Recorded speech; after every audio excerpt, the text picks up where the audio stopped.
Então, pessoal, continuando aqui, vamos falar um pouquinho sobre os para-raios, tá? O para-raios ele tem uma função muito importante dentro de uma subestação e também de toda a rede de distribuição de média tensão.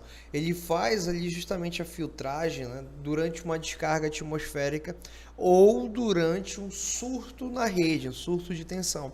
Então ele funciona justamente como o DPS funciona ali na média, na baixa tensão.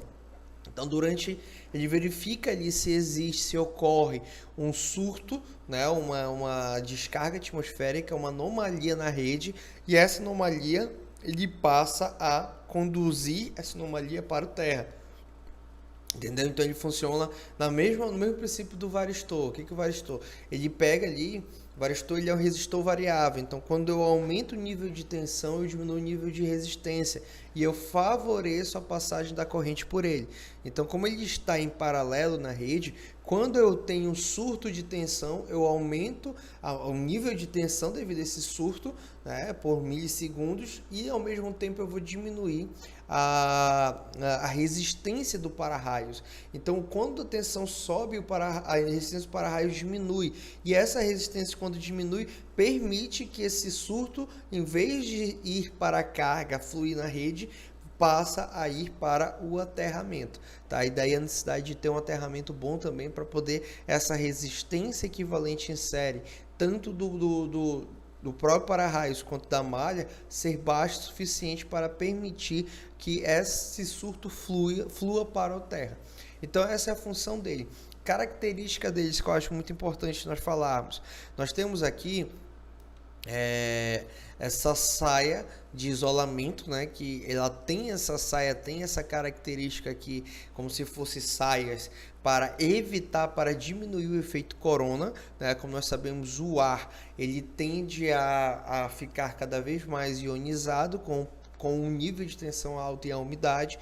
Então, quando ele cria essa saia, ele está aumentando a superfície de isolamento. Então, eu tenho um aumento da superfície de isolamento e isso dá uma distância maior entre essa fase que entra e o aterramento que está aqui embaixo. Só vai ter condução da fase para o aterramento no momento em que há um surto e no momento que aqui existe um componente que é bem semelhante a um varistor de média tensão, e ele que faz justamente ele que permite a passagem dessa corrente por aqui. Então, no momento que ele identifica, ele permite a passagem, e aí nós temos a atuação do para-raios no momento de uma descarga atmosférica ou de um surto.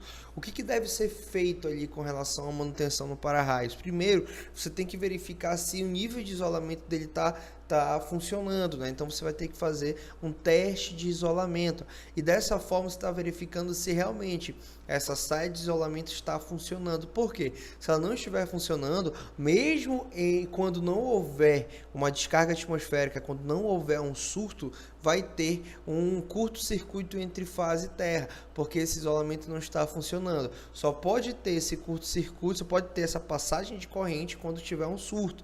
Então deve ser sim verificado a questão do isolamento, o teste de isolamento desse para-raio, para analisar se ele está funcionando adequadamente de acordo com o nível de tensão em que ele está sendo empregado. Então, durante a manutenção, além de ver todas as questões de reaperto, isso aqui, pessoal, fica difícil de fazer essa aferição quando o para-raios está lá no poste, né, no ramal de entrada.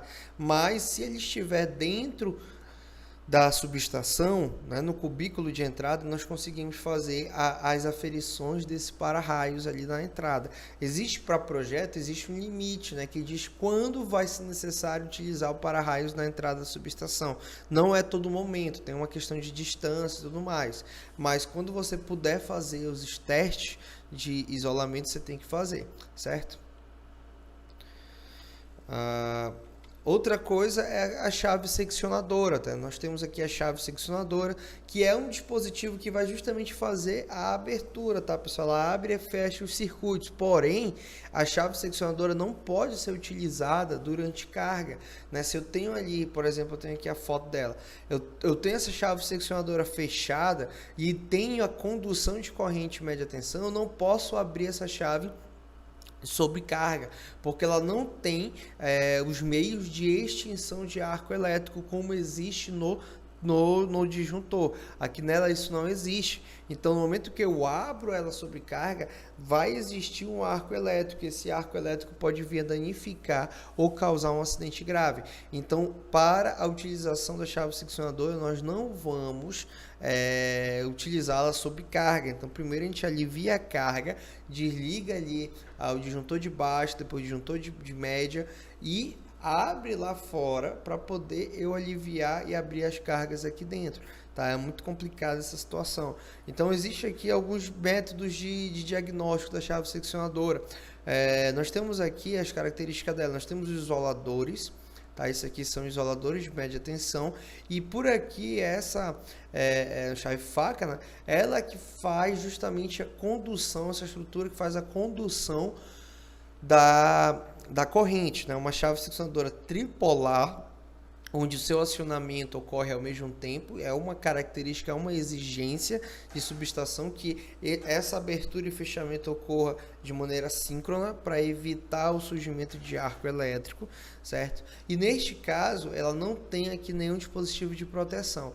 Nesse segundo caso, ela possui um dispositivo de proteção que são os fusíveis HH, do tipo HH, que são fusíveis de média tensão. Então, além de ter ali o seccionamento, ainda há a proteção, tá? Existe uma exigência para esse tipo de chave seccionadora com fusível, tá? Nós não vamos adentrar nesse nível porque isso não está relacionado ao nosso caso. Nosso caso é de manutenção. Mas, por exemplo, nós vamos ter aqui o surgimento, a necessidade de existir esses fusíveis tipo HH quando eu precisar de uma proteção aqui em média tensão nos equipamentos, principalmente TP, TC, esses outros equipamentos. Então, a função da chave seccionadora é essa. O que deve ser verificado na chave seccionadora? Principalmente, pessoal, no momento do fechamento, aqui você faz a regulagem desse fechamento, ele fecha dessa forma. Então, durante a manutenção, você tem que regular isso. Só tem que tomar cuidado para não deixar frouxo demais ou apertado demais, porque se você apertar demais, ele não vai conseguir fechar no momento ali que você for religar a subestação.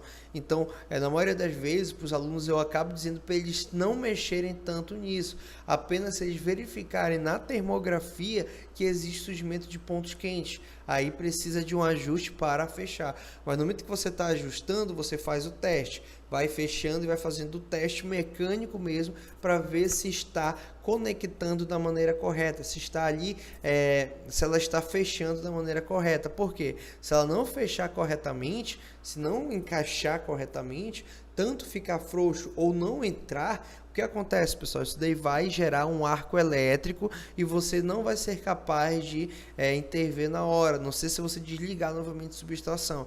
Então, tome muito cuidado com isso. Muitas pessoas que começam querem apertar isso aqui e apertam demais e não há possibilidade de fechamento dessa chave seccionadora. Então, já aconteceu conosco e a gente tem que sempre tomar cuidado. Outra coisa importante é que essa estrutura metálica da base, geralmente essa chave seccionadora fica na parede assim, né? E aí desce o barramento e continua. Então, essa estrutura metálica aqui deve ser totalmente aterrada. Eu não vou aterrar o barramento, tá, pessoal? Por favor. Nós vamos aterrar a estrutura metálica porque a norma, a 14039, NBR 14039, NR10, elas exigem que toda a parte metálica que não seja condutora deve ser aterrada, ou seja, tudo que não vai conduzir energia deve estar aterrado se for metálico, deve estar equipotencializado a malha de aterramento, inclusive essa estrutura metálica aqui da chave seccionadora. Beleza, então, pessoal? Então, vamos finalizar a aula por aqui e a gente já continua no nosso próximo aula. Veja abaixo aí. Valeu, até a próxima.